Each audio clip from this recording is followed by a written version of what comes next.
America అధ్యక్ష హోదాలో Trump సంతకం పెట్టేసిన ఎగ్జిక్యూటివ్ నిర్ణయంపై పెద్ద ఎత్తున విమర్శలు వెల్లువెత్తుతున్నాయి. ట్రంప్ తీసుకున్న నిర్ణయంపై ఫేస్బుక్ సీఈఓ మార్క్ జుకర్బర్గ్ తీవ్ర స్థాయిలో తప్పుబట్టారు. ఉగ్రవాదుల నుంచి అమెరికాను రక్షించేందుకు ఉద్దేశించిందని చెబుతున్న ఫైల్ పై సంతకం పెట్టిన ట్రంప్ ను ఉద్దేశించి జుకర్ తన అభిప్రాయాన్ని నిర్మోహమాటంగా వ్యక్తం చేశారు.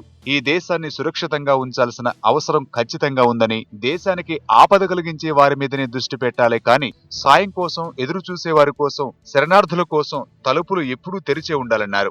మనమంతా అలా వచ్చిన వాళ్ల వారసులమే. కొన్ని దశాబ్దాల క్రితం ఇలాగే శరణార్థులను తిప్పి పంపించేసి ఉంటే ఈ రోజు ప్రిసిల్లా అంటే జుకర్ సతీమణి కుటుంబం ఇక్కడ ఉండేది కాదని అన్నారు. ప్రిసిల్లా చాన్ చైనా, వియత్నాంల నుంచి అమెరికాకు వలస వచ్చారని, అదేవిధంగా తన తాత ముత్తాతలు కూడా జర్మనీ, ఆస్ట్రియా, పోలాండ్ల నుంచి వచ్చిన వారేనని జుకర్ అన్నారు. కొన్నేళ్ల క్రితం మిడిల్ స్కూల్లో క్లాస్ తీసుకునేటప్పుడు చాలా మంది బెస్ట్ స్టూడెంట్స్ వలసదారులేనని, వాళ్లు మన భవిష్యత్తు కూడా అని అన్నారు. అమెరికా వలసలతో కూడిన దేశం. ప్రపంచంలోని ఉన్నతమైన ప్రతిభావంతులైన వారు ఇక్కడ ఉండటానికి, పనిచేయడానికి అవకాశం లభిస్తే అమెరికాకు చాలా లాభం కలుగుతుందని జుకర్ అన్నారు. ప్రజలందరినీ ఒకటిగా చేసి ఈ ప్రపంచాన్ని మరింత ఉన్నతంగా తీర్చిదిద్దడానికి అవసరమైన ధైర్యం, సానుభూతి మన అందరిలోకి రావాలని కోరుకుంటున్నా అని వ్యాఖ్యానించారు.